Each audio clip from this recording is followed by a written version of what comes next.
29 июля поздно вечером в маневренном жилом районе, именуемом в народе Борисовкой 3, загорелся один из жилых домов. В пожарную службу вызов поступил 23:30, и через 4 минуты первый расчет уже был на месте. Но строение загорелось, как спичка на ветру. Огонь уже переметнулся на соседний дом. Вот что мне рассказали маленькие свидетели этой трагедии, унесшей жизни 3 человек и еще нерожденное дитя. Мы сами видели, как... Я вот там живу. Я видела дяденьку. Если бы вечер был... Ага. Я видела дяденьку в желтой футболке и в черной футболке. Я их видела. Они под домом были. Курили. На.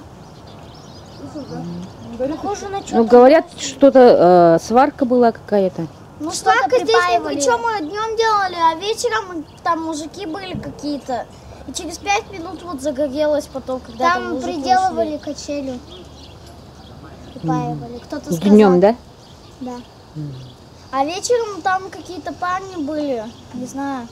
К слову сказать, общественница Ирина уже несколько лет пытается собрать подписи от всех домов района, чтобы этот комплекс полностью признали аварийным.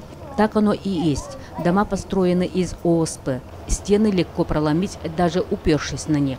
И, кстати, жильцы этого сгоревшего наполовину дома отказались поставить свои подписи под петицию Ирины. Зато сейчас требуют восстановления своего жилища. Что характерно, говорю, жильцы не отказываются, остаться в этом микрорайоне, что не надо куда-то переселять. Цены дорогие, в центр или еще куда-то, да. Вот, сгорели, я все. говорю, вот строят, да, уже квартиры на продажу. Но и переселяли бы сюда этих людей.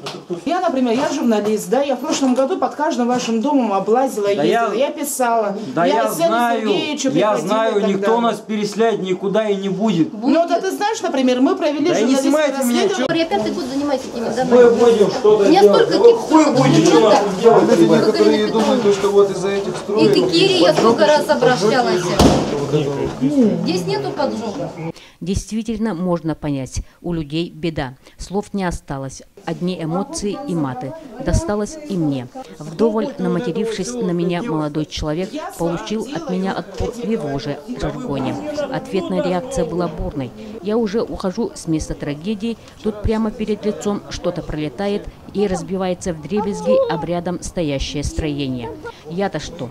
Пусть с властями также бурно выясняют отношения и обстоятельства.